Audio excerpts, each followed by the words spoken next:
आप हमके बुलाइले? हम बुलावे तो ना चाहत रानी, पर सोचनी कि एक बार जान लें कि इतना गिरल हरकत करे के वजह का बा।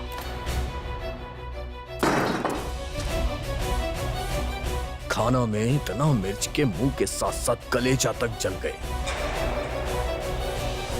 का आप जाने ली कि दुनिया के बेहतरीन से बेहतरीन खानसा इंतजार में रहे ली कि कब उनकर खाना हमार दस्तरखान तक पहुंच सके। हम एक नेवाला उनकर हाथ के बनल खाना के चखले वेली तो ऊ ओकरा के अपन नेबत समझेली, और आप हमके ऐसन खाना खिलाइनी। मगर सबके सामने हम चुप रहनी, कहे कि हमके अपन दिहल वादा के ख्याल रहे।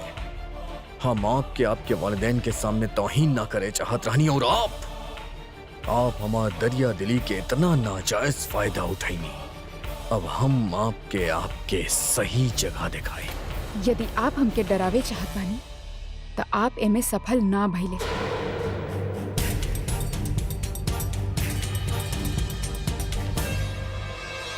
का कहनी हम? यही कि हमके आपसे भय ना, काहे कि हम कोनो भूल ना कइनी। अपन गलती मानल आपके आदत में शुमार नहीं खे, और बदतमीजी के नजरअंदाज कईल हमार आदत में भी शामिल नहीं खे। आपके एहसास नहीं खे कि जौना जबान के आप जलीले बानी ओकर एक फरमान से का कुछ हो सकेला। आपके खानदान के सामने आपके कत्ल कईल जा सकेला। बहुत तालीम हासिल कैले बानी आप, फिर भी ऐसन हरकत करेंगे। का आपके ई बात के एहसास नहीं खे कि एगो शहिंशाह के ऐसन खाना खियावे के हश्र का हो सकेला? हमके अभी भी आपसे कौनो भय ना, काहे कि हम भोजन में इतना मिर्च ना डाले रहने। तो आपके कहे के मतलब बाकी केहू और शहिंशाह के साथ ऐसन मजाक कैलस? हमके ना पता के और काहे ऐसन कैलस, लेकिन हम इतना अधिक मिर्च मसाला वाला भोजन ना बनैले रहनी। और एक बात आप सही कहले, हम बहुत अच्छी शिक्षा पाइले बानी और बहुत अच्छा गुरु से पाइले बानी। ऐसे हम भोजन के निरादर ना कर सकेनी और ना ही उ व्यक्ति के पीड़ा दे सकेनी जेकरा खातिर हम भोजन बनैले होखी। और रहल बात हमार परिवार वालन के मान के, तो यहाँ पे उपस्थित सब लोगन से ज्यादा हम उनके विषय में सोचेनी। और यही से हम कल आपके पास, कल ना चाह के भी हम आपके समक्ष आईनी, आपसे विनती कहनी। आपके उस शर्त के भी मान ली जोने के हम कौनो भी कीमत पे स्वीकार ना करे चाहत रहनी, और आप उनकर मान रखे खातिर हमार बात भी माने। फिर काहे हम आपके प्रतिकार करब?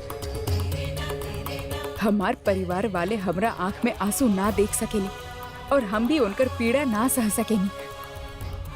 ऐसे जब तक वो यहाँ पे बढ़े, हम ऐसा कोनो भी काम ना करब जौने से उनके हृदय के ठेस पहुंचे। तो आपके खातिर हमार जबान के जलन से ज्यादा वो लोग के दिल के अमन मायने रखेला। आप हमरा से ना डराए,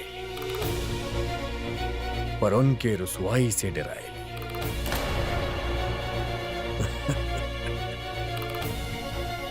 ठीक बा, हम अभी आपके वालिद साहब से मिलब। उनके बताइब के हमार नजर में आपके हैसियत काबा और हम आपके यहाँ कौना खातिर लाइल बानी। ना, आप ऐसा कुछ ना करिए। हम ऐसा नहीं करब। हम अभी यही वक्त राजा भारमल जी से मिलब।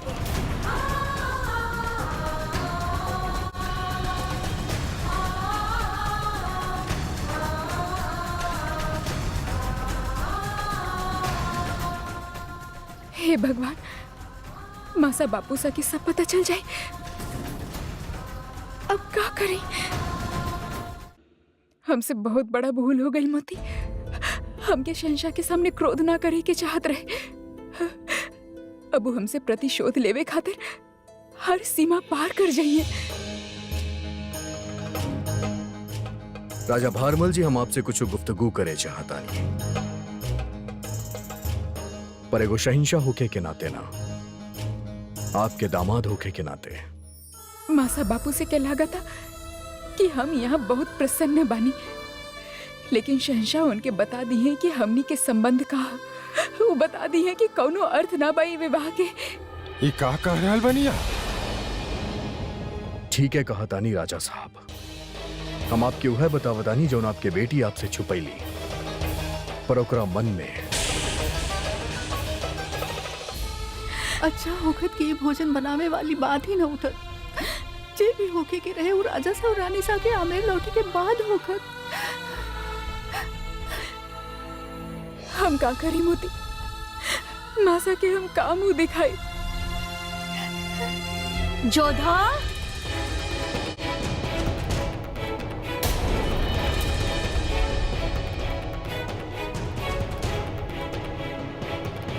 जवाई साइल रहले तोहार बापू सा के पास। कल जब तू हमसे कहले रहलू कि तू दोनों के बीच सब कुछ ठीक बा, तो हमके विश्वास न भइल, मगर अब हम समझ गए कि जवाई सा ऐसा काहे कैली।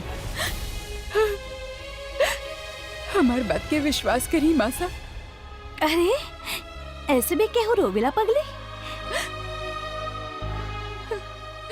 अवश्य जवाई सा तोहरा आंसू देख लेले होखी है, तबे तू कहले तोहर बापू सा से कि हम लोग थोड़ा दिन और रुक जाएं।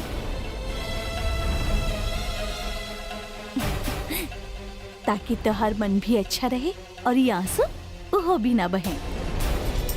एकर मतलब वो कुछ ना बतैले बापू सा के, उल्टा इनके यहाँ रुके के काले। पर एकर पीछे उनकर उद्देश्य काबा हम जानी ले। हमार मासा बापू सा के उड्ढाल बनावे चाहत बाड़े, हमार विरुद्ध लड़े खातिर। कौन सोच में पड़ गई लू? कुछ ना मासा, सोच सोच के तो हम परेशान हो गए रहनी कि हमार बच्ची कौन हाल में होखी यहाँ। पर अब यहाँ के हम निश्चिंत हो गई।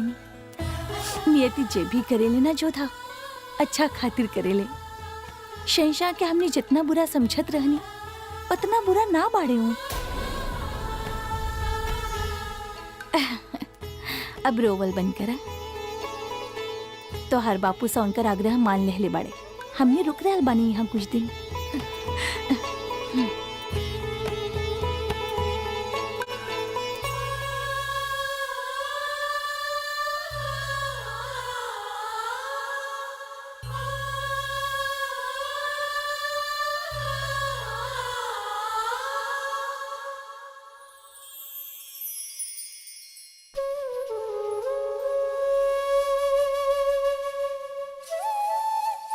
केहू और समझे या ना समझे,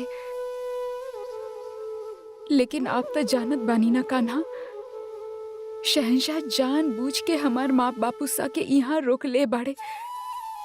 वो हमार अपनन के सामने हमार व्यवस्था के अनुचित लाभ उठावे चाहत बाड़े। उस सबके सामने हमार चेहरा पे हंसी दिखा के एकांत में हमके और रुवावे चाहत बाड़े। आप ऐसन काहे होके दे रहल बानी? काहे होके दे रहल बानी ऐसन?